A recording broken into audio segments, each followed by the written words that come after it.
नमस्कार दोस्तों, आज मैं आप सभी के समक्ष भागवत गीता का अध्याय 2 अर्थात भाग 2 पर चर्चा करूंगी।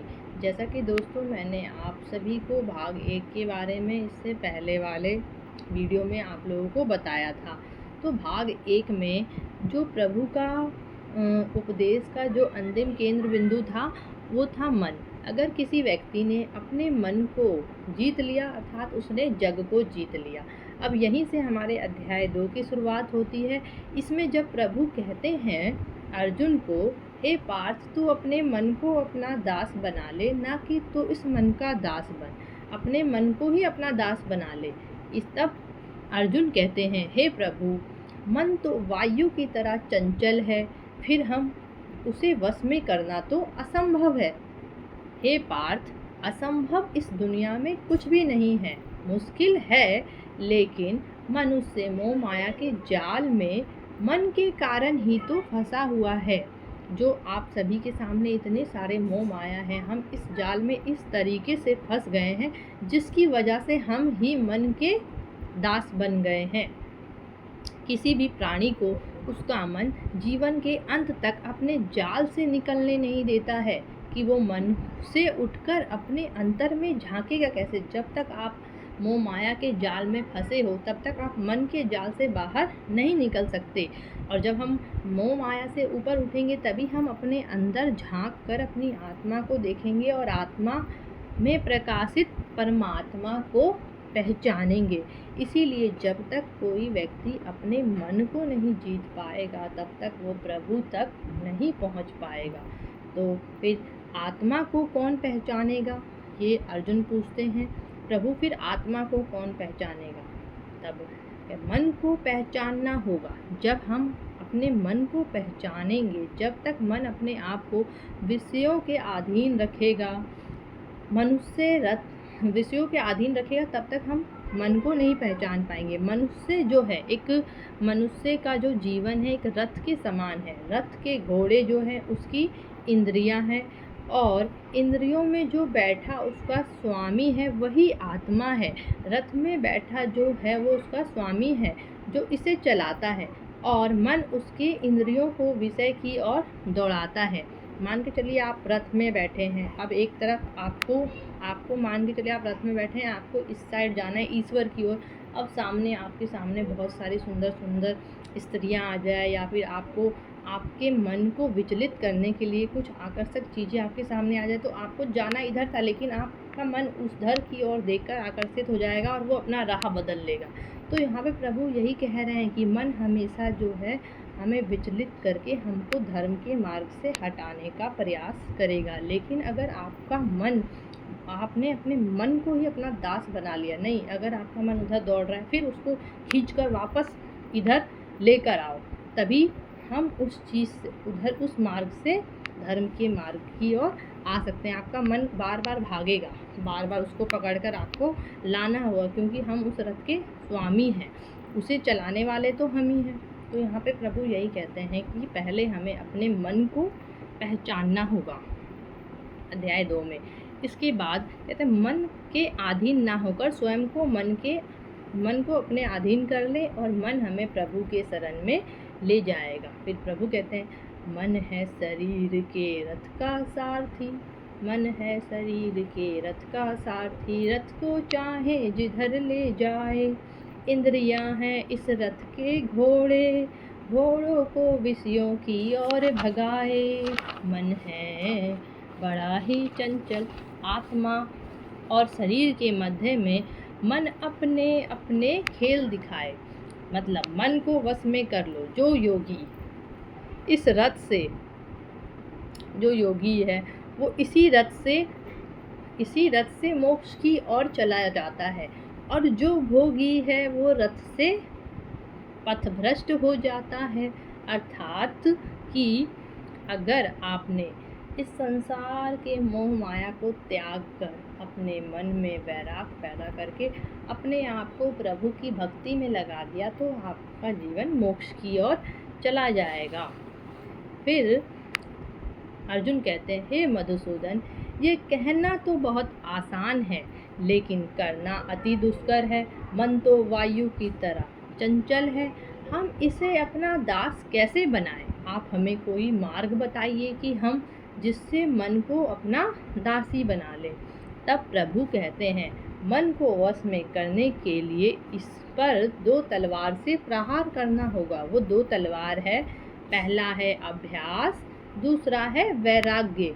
अगर व्यक्ति पहला है अभ्यास, अगर व्यक्ति प्रतिदिन अपने मन को निरंतर अभ्यास करे, अभ्यास के द्वारा अगर अपने आप को आप किसी एक कार्य पर लगा दो और आपका मन उस कार्य से बार बार हटाने की कोशिश करेगा, बार बार उस मन को अपने कार्य पर लेकर आओ, अपना एक लक्ष्य डिसाइड कर लो, अपना एक गोल बना लो कि आपको ये काम करना है। अब आपका मन बार बार उधर भागेगा, उसको बार बार पकड़कर अपने लक्ष्य की ओर आकर्षित करवाओ कि नहीं नहीं अभी हमें ये करना है।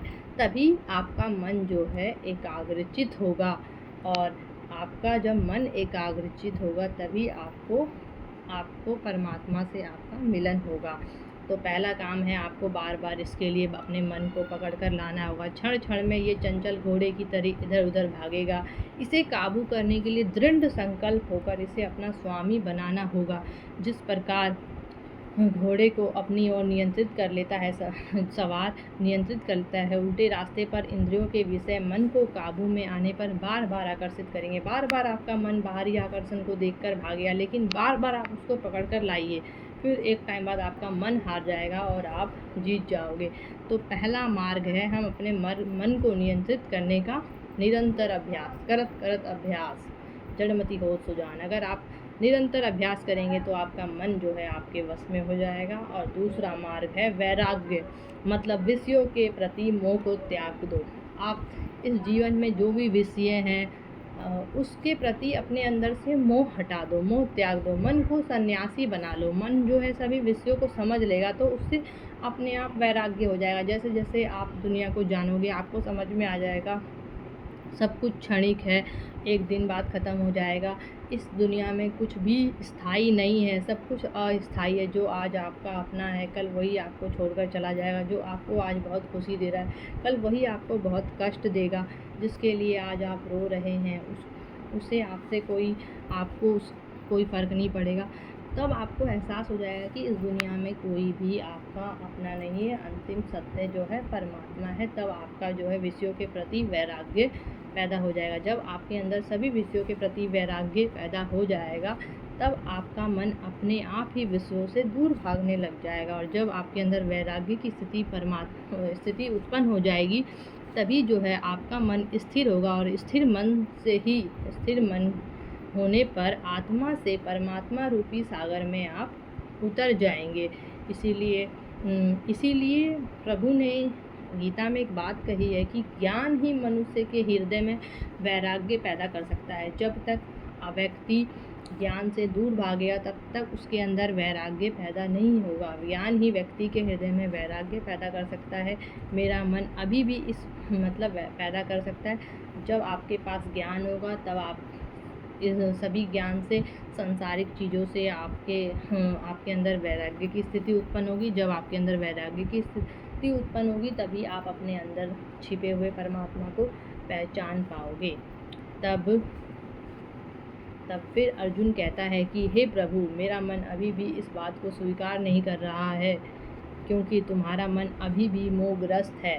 तब कृष्ण भगवान कहते हैं, तो अर्जुन कहते हैं कि मैं अभी भी इस बात को समझ नहीं पा रहा हूँ। तो प्रभु कहते हैं ये सारी बातें वही समझ पाएगा, अभी इसलिए नहीं समझ पा रहे कि तुम अभी भी मोहग्रस्त हो, अभी भी तुम्हारे अंदर अपनों के लिए मोह माया है, ये अपने हैं ये पराये हैं। जिस दिन तुम ये समझ जाओगे कि इस दुनिया में जो कुछ भी है सब कुछ एक माया का जाल है, मोह है, आपका कोई अपना नहीं, कोई हमारा पराया नहीं, कोई हमारा मित्र नहीं, कोई हमारा शत्रु नहीं, हम सब 4 दिन के मेहमान हैं और हम सब एक आत्मा है। हम आए हैं फिर इन वस्त्रों को छोड़कर नए वस्त्रों को धारण कर लेंगे।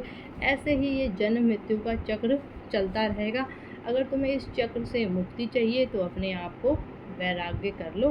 तो इस अध्याय में प्रभु ने यही बताया है कि हम अपने मन को अभ्यास और वैराग्य के द्वारा मन को नियंत्रित कर सकते हैं। अध्याय 1 में मैंने आपको बताया था कि जो सांसारिक मोह माया है, ये सब संसार में चीज़ें वो मोह माया है। इन मोह माया से दूर हटने का एकमात्र तरीका है कि अपने मन को नियंत्रित कर लो। फिर अध्याय 2 में हमने सीखा कि मन को किस तरह से नियंत्रित करें। मन को नियंत्रित करने के लिए हमें निरंतर अभ्यास करना है। मन को एक काम में लगा दो, मन उधर से भागे तो उसको वापस पकड़कर उस काम पे लाओ। और दूसरा तरीका है वैराग्य, सब कि आपके सामने सुंदर से सुंदर चीज़ें आ जाए, आपके सामने दुनिया की सारी चीज़ें हो ना, तो आप पर उसका कोई प्रभाव ना पड़े, आपके अंदर वैराग्य की स्थिति उत्पन्न हो। जब आपके अंदर ये दोनों स्थितियाँ, आप दोनों ही तलवारों से अपने मन पर प्रहार करोगे तो आपका मन जो है पूरी तरह से आपका दासी बन जाएगा। तो जय श्री राधे कृष्णा। ये प्रयास मेरे द्वारा किया जा रहा है कि मैं भागवत गीता को सरल शब्दों में आप सभी के समक्ष प्रस्तुत कर सकूं। श्री कृष्ण गोविंद हरे मुरारी, हे नाथ नारायण वासुदेवा। श्री कृष्ण गोविंद हरे मुरारी, हे नाथ नारायण वासुदेवा। मिलते हैं मेरे नेक्स्ट अध्याय में। धन्यवाद।